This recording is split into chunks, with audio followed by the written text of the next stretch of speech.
Again, thank you for joining us. This is our small way of thanking our friends and supporters from across the world for being a part of the Daniel Centers and part of the mission and work we're doing to create a Israel grounded in pluralism and equality. I would like to now hand it over to Joyce Biggio, who is a Beit Daniel supporter. She lives in Israel now, but had lived in Italy for many years by way of America. It was very involved in the reform movement we have a little echo. Reform movement in Italy and also in the European world reform movement. So Joyce, I'm going to hand it over to you to introduce Mr. Sharansky. Excellent. Hello. Hello, everyone. I was asked to explain why I am becoming more active as a donor at Beit Daniel. As a resident of Tel Aviv and a practicing Reform Jew, Beit Daniel is my synagogue where I feel at home and welcomed. But religion in Israel has an added dimension. There is no separation between synagogue and state, and so the Daniel Centers offer a concrete alternative to Orthodox domination, not just spiritually, but politically. It is a great honor to introduce to you a true Jewish icon and hero, Natan Sharansky. Mr. Sharansky has dedicated his life to the fight for human rights. Born in the Ukraine, Mr. Sharansky, from an early age, became involved in the struggle of the Jews of the Soviet Union to earn their freedom and live in the land of Israel. As a result, in 1977, Mr. Sharansky was arrested by the Soviets and knows from inside the evils of a totalitarian regime. After intense international pressure, he was released, having spent almost a decade in Siberian prisons, and immediately immigrated to Israel to continue the struggle. Soon thereafter, in 1987, Mr. Sharansky spearheaded the rally in Washington, attended by over 250,000 people, that saw the easing of immigration restrictions for Soviet Jews. In Israel, he founded the political party Yisrael Be'aliyah, which means both Israel on the rise and Israel for immigration. He had several key roles in 4 Israeli governments, and he also served as the chair of the Jewish Agency for 9 years. From refusenik to head of the Jewish Agency, Mr. Sharansky offers incredible insight on issues that affect our lives, even foretelling the anti-Semitism and the anti-Zionism in our North American college campuses that has been in the making for decades. Currently chair of 2 important advisory boards fighting on a global scale anti-Semitism, Mr. Sharansky reminds us that the fight for freedom can never cease. And now we bring you Mr. Natan Sharansky. Natan, Erev Tov. Thank you, Joyce. For our viewers, most of them, it's really the beginning of the afternoon, as they call it in America. It's already 12, the noontime, probably lunch, something like this. I will add to Joyce. Thank you for your introduction, Joyce. That I had the privilege to serve in the committee that voted to offer Natan Sharansky the opportunity to lead the Jewish Agency. And it was quite embarrassing for me to judge if Natan Sharansky is the right figure to lead the Jewish Agency. My first personal meeting, Natan, I don't know if you remember that, with Natan was when he flew from Ukraine, where my wife served as the ambassador, the minister. And our daughter was really a young girl then, and we sat close to each other, and she bothered you, and you were so nice to her, and I won't forget that. You played with her, you talked to her. The human side of a politician went out from you. It was so nice, Natan, and I'm so proud that I had the privilege to vote for you. To be the head of the Jewish Agency. Thank you for being this evening with us, sharing your time. I know that you're busy, and in 40 minutes or maybe less, you'll have to leave us. But it would be very nice to hear from you. And I will start by asking you a question that I asked those who join us during the last few months, politicians, journalists, commentators. October 7, what happened? Natan, you know the Israeli scene very well. You serve in the government. You were there. How that happened? What happened October 7? Look, well, I know almost as much as know you and around Israeli, but first of all, there is failure of that day, no doubt, huge failure of intelligence, or military intelligence, of military leadership, and of political leadership. Huge failure, which the time has come already to start studying. It was good explanation that first we have to win the war, but the war already continues for 9 months. It's very urgently we have to make serious analysis of that day. Above this, it's important to understand that the concept of the last few years, that if you threaten Hamas seriously, and at the same time will give them access to a lot of money, they will behave themselves. And that's crazy, I would say, doctrine, which really was the central doctrine for many of our leaders and military leaders. Also takes us back to this crazy idea that if only we will disengage, it doesn't matter what's happening on the other side. We'll be there, they'll be here. As Ariel Sharon was explaining me, one shot from their side and we'll be. And that's when I resigned from the government. And it can take us even more far, to the point where I think most of you bitterly disagreed with me 30 years ago when I said that Oslo Agreement is wrong, because the idea that Yasser Arafat, that it is good for us that Yasser Arafat is a dictator. If you remember, our leaders were explaining that because Yasser Arafat doesn't have Supreme Court, it doesn't have human rights organization, B'Tselem Bagatz, he will take care of Hamas much more effectively. And that's when I wrote my first article again, saying that we want him to be a dictator, we impose on Palestinians dictator, he will do everything that they'll hate us even more, because that's is needed for dictator to run. So I believe that we made huge mistakes convincing ourselves that it's not our business what is happening on the other side. We must give them enough feeling of our power and enough money in order they will be serving for us. It's collapsed fully. So first, it's definitely very important that the leaders of the army and political leaders will take full responsibility. It will be studied, but it's not enough. We really have to go back to all these concepts and understand that there is no such thing, that it is not important for us what's happening on the other side. You cannot proclaim 2 states for 2 people without taking into account what kind of the state or what kind of regime will be on the other side. That's but with all these slogans, it's huge tragedy. Not only it's huge tragedy for the people, but it's tragedy for the position of Israel among the Jewish people and in the world. I came to Zionism, in fact, to my Jewish roots after 1967. That was the moment when Soviet Jewry discovered for themselves their own Jewishness. And of course, then Entebbe was by far the most important episode of strengthening our connection with Israel. And now it's almost opposite processes happening. So we'll have to work very hard to bring back this feeling that Israel, that is the center and guarantor of the continuity of Jewish people, which I believe it is. But we have now more problems to give this feeling.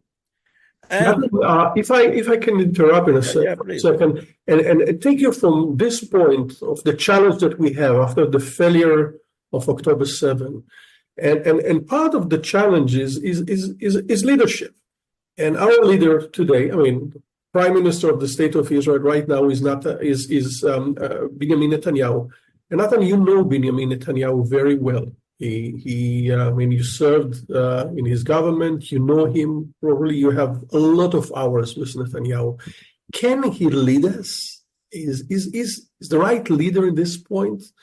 What we can expect from Netanyahu at this point? What you, as Natan Sharansky, the person that knows Netanyahu, can expect from him in this point? Well, I tell you, you look for very easy answers because it's obvious answer. The leader has to take responsibility to leave us, and that's it.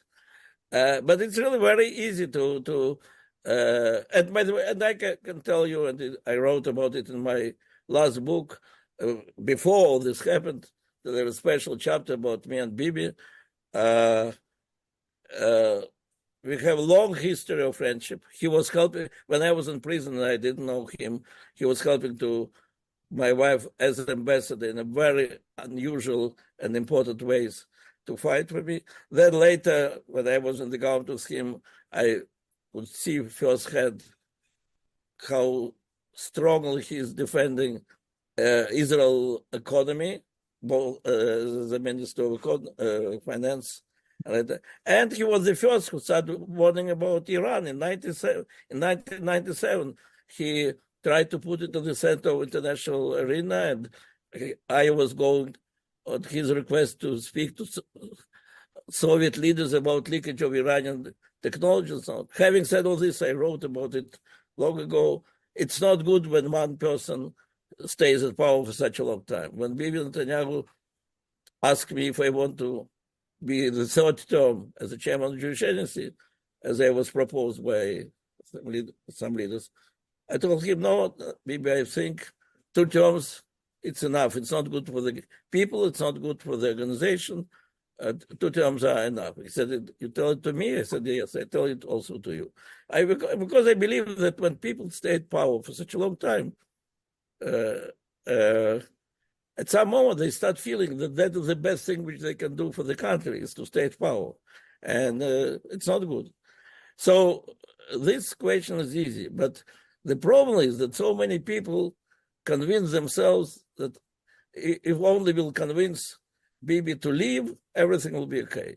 I think we discovered that we have a lot of unbelievable talents, unbelievable power in our new generation. We all thought that new generation is doomed. It's not Zionist. They all want to go to Thailand.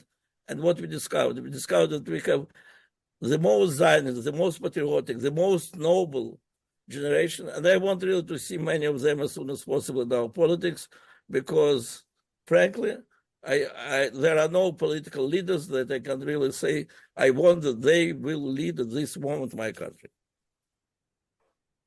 Natan, you have got an order from few presidents in the United States. You know the scene in the United States. You know the relationship between Israel and the United States very well. You're sent by Israeli Prime Minister to meet and to talk in Washington many, many times to endorse our position. The relationship between Israel and the United States at this point looks very bad. What can be done? What is your observation in this field, Israel vis-a-vis United States? It's practically inseparable from what's happening in American campuses. And by the way, I want to say, maybe some of you, maybe all of you will not agree with me, but I'm much more optimistic about the future of Israel than about the future of the United States of America. And not because of the relations between this president and this prime minister. In the end, it really doesn't matter.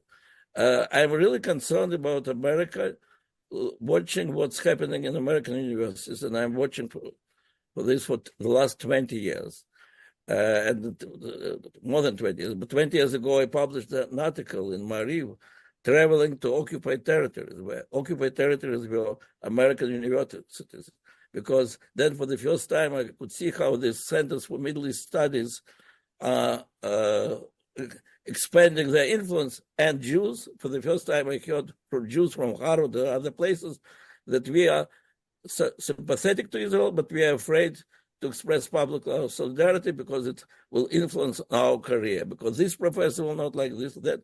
That was the first period when they became concerned. Then there became the period when more and more young Jews were afraid that they will be cancelled. It's already not about career, but about their position in the society. And now we have a third period when they're concerned about their security. Since the war started, I was 5 times in America, all about campuses. I am the one who created and now continue leading this program of Israeli fellows on campuses. We start from 3, 4, now we have in 120 campuses, we have Israeli. But what is happening there? It's danger to basic American values. And I think it's especially important to say it to Reformed rabbis, and you know that I always try to be as good partner of the Reform movement as it can be in every government. So the fact that I failed to convince many of you, really failed, that progressivists are not liberals, that our belief in Tikkun Olam is not their belief. For many of you, it was so shocking. I have to say, even for me, it was shocking that after the 7th of October, not a one human rights women's organization in America didn't express any sympathy. It took more than months to shame them to say something about it. The most awful violation of women's rights in modern history. I'm not speaking about massacre and so on. And I asked the Zionist students from Ivy League, and I met with hundreds of them in the last half a year. Are there any progressive organization with which you developed such great relations that expressed publicly any sympathy to you after the 7th of October? And from all Hillary's, from all the Ivy League, they could name me only one organization, Federal Society of Berkeley and Yale University. You know, it's like evangelists of academical world. And so the crisis which is happening between liberal America and progressive America is very serious, very deep. And I think we didn't pay enough attention to this in the past. I hope we are taking it seriously today. And the relation, look, Biden was a very good Zionist president. His reaction was very healthy. Immediately after this, he has to take into account also the position of the progressive part of the party.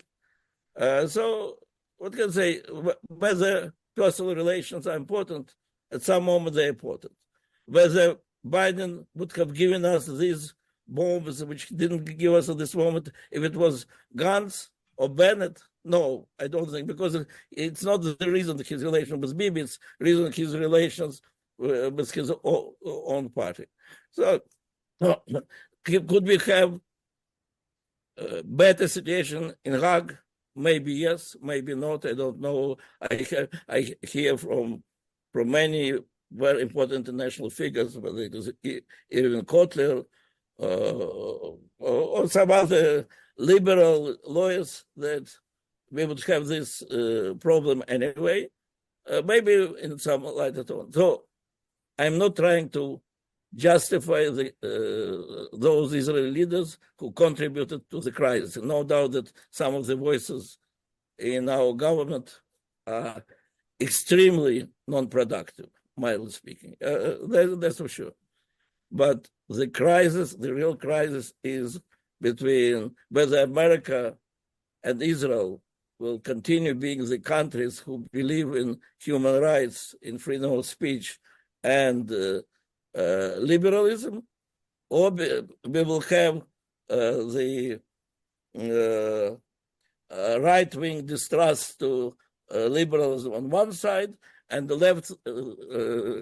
left belief in progressive values on the other side. So at this point, Natan, how do you feel about figures like Smotrich and Ben-Gvir sitting in the Israeli government? People like you that are. I think Smotrich is better than he looks, and Ben-Gvir is extremely problematic. I think there were moments when Bibi could afford himself to fire him, and it's pity he didn't do it. Yeah. And do you see him growing in Israel? Look, depolarization will continue.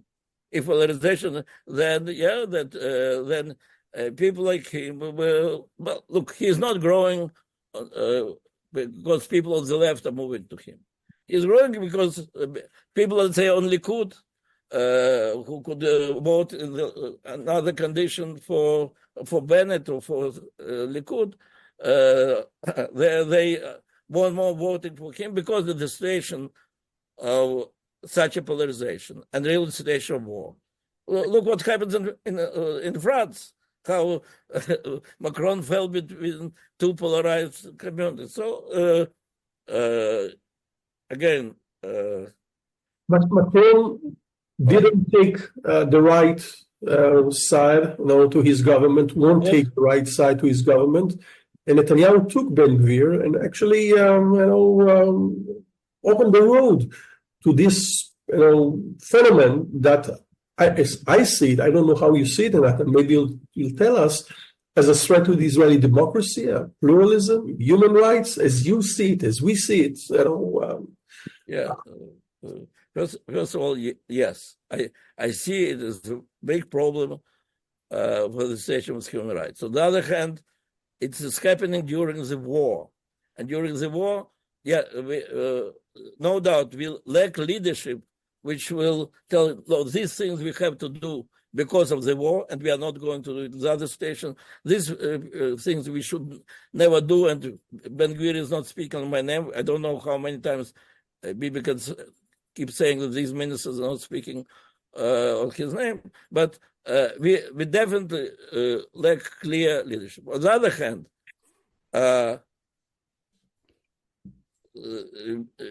nobody can lead today the government without broad unity, without really broad coalition.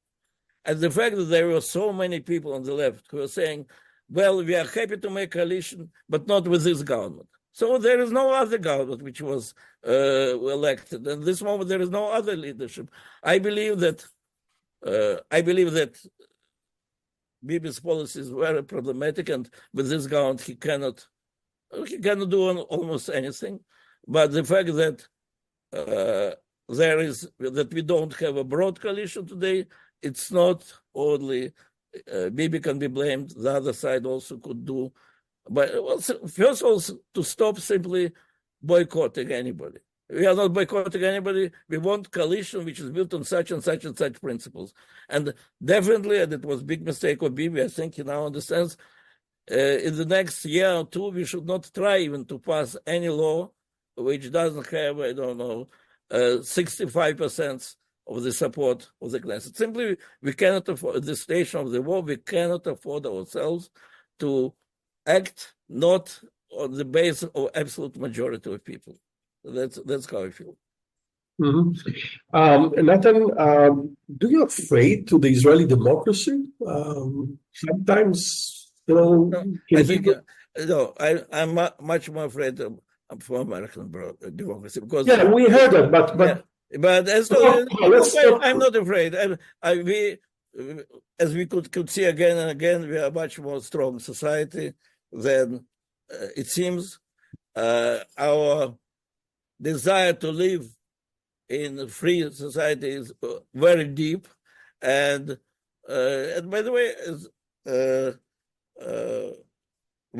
I was once asked before the war, during the demonstrations, and I wrote something on Facebook that I believe it is ridiculous that Bibi tries to push such an important, serious law with a tiny minority, and that he came to power not for 2 months. That's why he has to push this law in 2 months. Then one of your colleagues asked me, so why are you not coming to our demonstrations? And I said, I don't like a demonstration because you're shouting on all the world that we are dictatura. We are not dictatura. I am saying that even if this law will pass fully, and I am against it, we will not be dictatorship. And even if this law will be rejected fully, and I'm not for this, we will remain democracy. The fact that we are so easily, cheaply sell this word democracy or dictator and call ourselves dictatorships,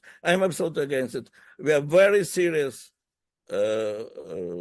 democracy, which has a huge problem, which maybe no other country has, no other country, free country has, how to keep yourself as a Jewish democratic state surrounded by all these terrorist states which openly want to destroy us.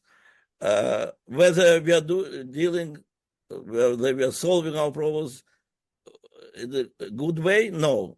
But whether there is another country which is doing in the same situation better than us, no. That's how I feel. Edith, let's open to questions. We have another 10 minutes with Natan. This is a time for 2 or 3 questions, short questions, and Natan I hope will answer.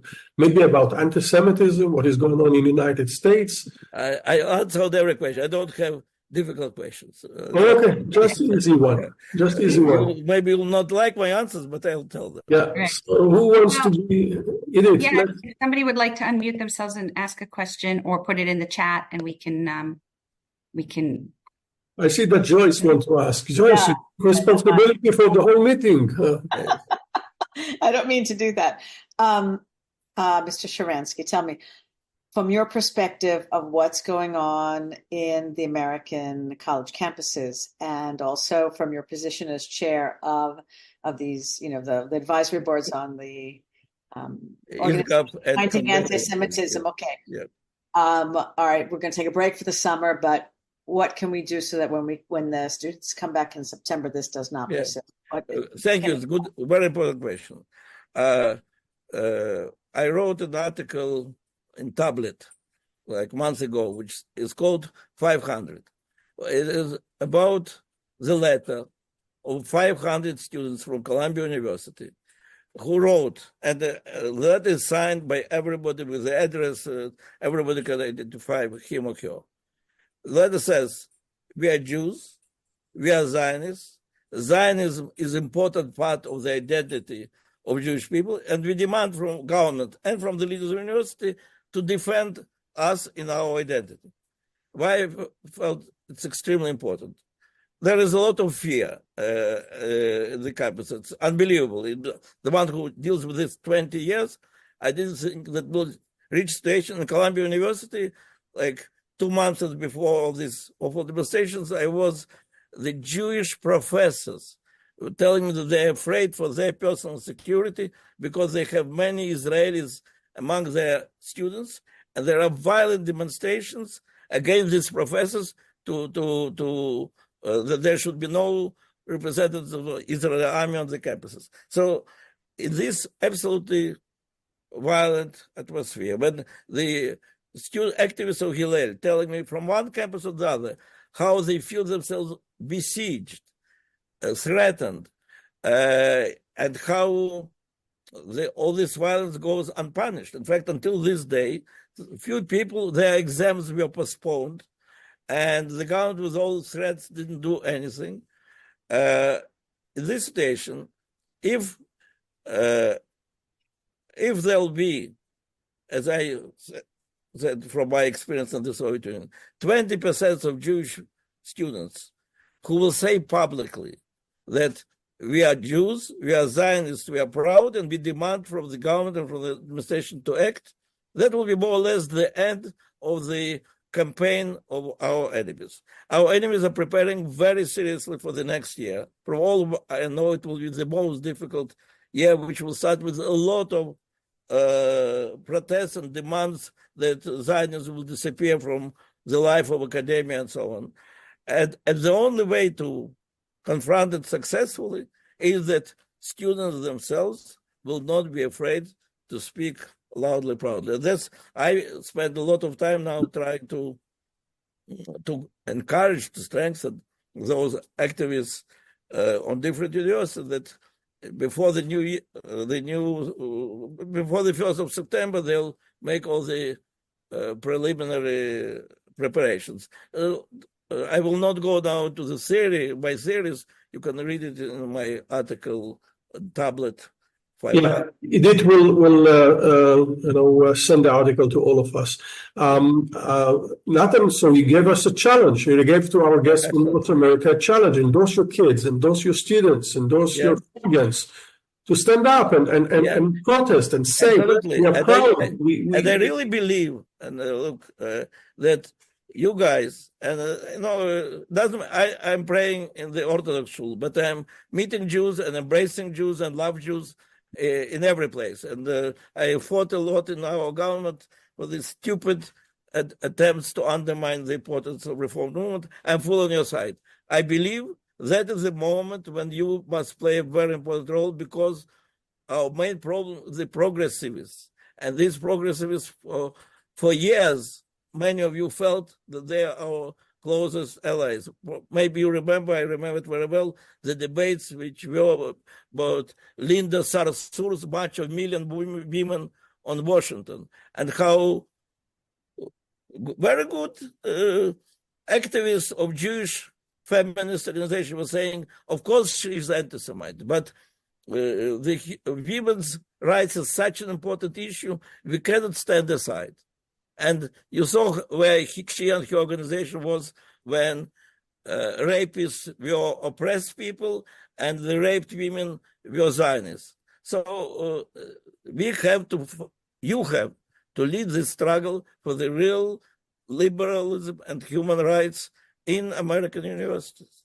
This is the headline of this session. You have to fight. I mean, Natan, there was a question to Iran, and later Daniel Peak wanted to ask. So the first question, very short, Natan, about Iran. What can we do in this point? Iran? Yeah. Well, it's as you told us, maybe start the journey with Iran in '97. So. Yeah. Well, look, I was, again, as unfortunately in many other questions, I was in minority of one in all Israeli governments, believing that we have to, the free world has to do everything to support dissidents of Iran and to help to bring to the change of the regime. Iran was the closer than any other Muslim country to democratic change. In 2007, when I and Václav Havel had a conference of democratic dissidents from all the world, on one thing everybody could agree: the country where trade unions, where women's organizations, students' organizations are openly against the regime, it is Iran.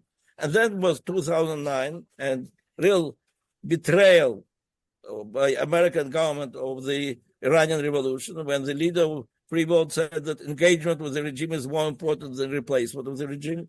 And again, the very weak, not very weak, distrust of free world, including all our Israeli specialists, that there can be any serious change, or that after all, the people who are against regime, they don't have military or other power in their hands. And I think there was a lot of missed opportunities. I try to do my best to convince everybody in the American administration, in opposition, in this and this, that is the best way. Otherwise, the only other way that we together with America, and I hope together with America, will have to attack Iran. And again, if it is impossible to attack military, meaning his nuclear industry, then we have to attack their political institutions, because that is a regime which is going to see the world without Zionism, meaning to raise the state of Israel, and that is the regime which is looking partners for controlling the world. And if really China will become the serious partner of Iran, all the world is in big danger. So I think from my point of view, the number one option. There was Lubrani, our last ambassador in Iran. He was the only person in the Israeli establishment who believed and strongly tried to push it in the direction of supporting the dissidents of Iran. Otherwise, unfortunately... Yeah, that was a mistake, Barack Obama. Daniel Peak wanted to ask. Daniel? Yes, I'm here. Can you hear me, Rabbi? Yeah, we can hear you, Daniel. Okay, so it's not really, what I have to say is not really a question, but a comment. Natan, I'm a big fan. I'm a supporter of Barry Weiss and the free press. in the United States. And she commented on the fact that one of the first calls she made after October 7th was to you. And she asked you about how to teach courage. And you said, and I think as I recall, your comment was that you cannot teach courage in terms of, she was asking about, well, how do you get the students to stand up and fight? How do you teach courage? And I thought your comments on that were very profound, that you and she are having these conversations, I think is inspiring. And I just wanted to let you know we are listening to that. Okay. Thank you. And I put this hat, you can see free press. But my hat needs to be washed at this moment. So the second one is Barry Weiss's hat. So you see, I think it's very good. What she's doing now for the free press, meaning in general for the freedom of press, is very important. But yeah, I think there are things that you really cannot teach people. You can simply live in accordance with these values and so, and let the others envy and follow you. That's how I believe you also behave in many cases, and you should like this. Yeah. Thank you. Is there time for one more question? Yeah. Okay. So, Elizabeth, I think you had a question. Would you like to say it, or would you like me to read it out loud? Sure, I can say it. So 2 questions, actually. I wonder what Natan's opinion is of the Jewish progressive movements or efforts to try to prevent Bibi from speaking to Congress on the 24th. And then the second question was regarding the expansion of the war with Hezbollah. Is that a strategy to keep Bibi from losing power? Well, it's so easy to convince yourself that instead of dealing with very serious historical process, to find one person who, Hezbollah is our awful enemy. We have to said that the war with Hamas is like children's games in comparison with the war with Hezbollah, because they have 100,000 missiles, very powerful missiles, which can reach every of our city. And you cannot start accusing Bibi in this, because then you have first to see what happened with Ariel Sharon, what happened with Olmert, what happened with Barak, with everybody in the last 30 years about Hezbollah. Look simply how we proclaimed great victory over Hezbollah after the second Lebanon war, and many other things. So yes, I believe that Bibi, simply because of many things, but first of all, because of his legacy, wants to defeat Hamas and Hezbollah, and wants to do it quickly, and he cannot, not only because of his mistakes, but because of all our concepts which were before this. Whether he will have to fight with Hezbollah, I think if Americans will not reach the deal and Hezbollah will go behind Tani, he will have to fight, because the people, Israelis, will not go back to Galil, to Golan, even to the lower Galil, not only about the high Galil, without Hezbollah taken away from our borders. Not only Prime Minister, I think none of us can accept that 1/3 of Israel now we evacuated our population, and we cannot bring it back. We will not be able to bring them back if Hezbollah will remain where it is. So whether it's not the question of Bibi and his desire to stay in power or not. It's the question of the future of Jewish state. Americans keep saying they really don't want us to go there, but our position is, okay, deliver. Our first option is not to have a war. Our first option is that you'll make a deal and that Hezbollah will go 15 miles, 20 miles, in order we can bring our people back. In order we can bring our people back to Metula and to Kiryat Shmona. Your first question was about it. I think it's ridiculous. I think, why? I was in more contact with the Bibi in those years when he was speaking against deal with Iran in the Congress. And even though there are many serious people who believed that it is a mistake, that and really you don't do these things without coordinating it with the president. He felt that the world doesn't want to hear, and he has to use every place in the world to explain why it will be a disaster. And by the way, for those of you who still don't understand that that's a disaster, you have to understand that in 1 year after this agreement, when President Obama gave billions of dollars to Iran, Hezbollah, we're speaking about Hezbollah, in that year, it became from the small partisan groups to the army that we seriously were considering what will happen if Metula will be conquered by Hezbollah for a few hours. Then it seems absolutely crazy. Today it seems less crazy. It's all was the result of the fact that Iran got billions of dollars to put to Hezbollah. So Prime Minister believed that forget about all this relations with the president, not they have to hear how dangerous it was Israel. Today, he's not doing such crazy thing. He is coordinating it with Schumer. He didn't want and he agreed. He coordinates it with the White House. I understand there are conversations what he will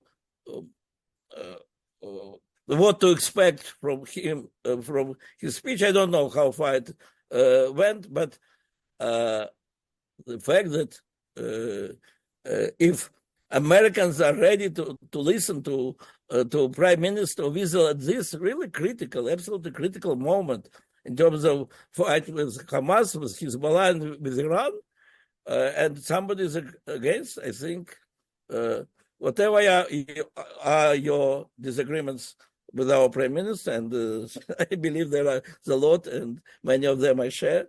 But whatever are these disagreements, I think it is extremely important for us that our Prime Minister will have an opportunity to express our concerns and our fears and our hopes at this moment. And then if there are things that we disagree, we will speak about it. And I think that those who think that it will turn into the propaganda speech for Trump against Biden, it's so ridiculous. You really, there are different stages on which Biden can lose to Trump, and we saw it. But definitely it's not the stage on which Bibi Netanyahu will be speaking about the tragic situation which is happening. And by the way, I'm absolutely sure that he will start from his big praise of Biden administration. I think it was first American president who really helped Israel with such huge amount of weapons in the first days. As you remember, in the Yom Kippur War, we were helped, but first Israel had to have huge losses, and then Secretary of State said, "Let's Israel bleed, then we'll help them." This time it was very different, and of course, President Biden deserves a lot of credit for this. The fact that after this, he had to balance his position with the position in some parts of his party. That's a different thing. I don't think that anybody, whether on the left or the right of Zionism, should be afraid of the speech of Prime Minister in the parliament. And I have no idea. I am not his speechwriter, and I didn't discuss it with Ron Dermer, who probably knows every word that Bibi will say there. Ron, that helps you to write your books as well, as your friend. Yeah, well, that's my big mistake. Well, Ron Dermer made Aliyah because of my party. He came to help us, and then he said, and then we wrote a lot of things together. And then I made a mistake. I sent him to Bibi to explain to Bibi what is the situation with the Poles on Russian Street, and then I lost him. Natan, I know that you are having another meeting. I promised your staff that did a wonderful job connecting us, that you will leave us at this point. Thank you very much for your time and thank you. And in the beginning of September, I'm in America, so I'll be glad to meet some of you in the campuses. fighting together. Yeah. Okay. Yeah, Natan is doing a wonderful job in campuses. I mean, he is a hero in the campuses. People knows the story, and this is a great opportunity. So if you want him in the campus next to you and next to you, write to me. I will share that with Natan. He might be there for you to help. Okay. Thank you. So,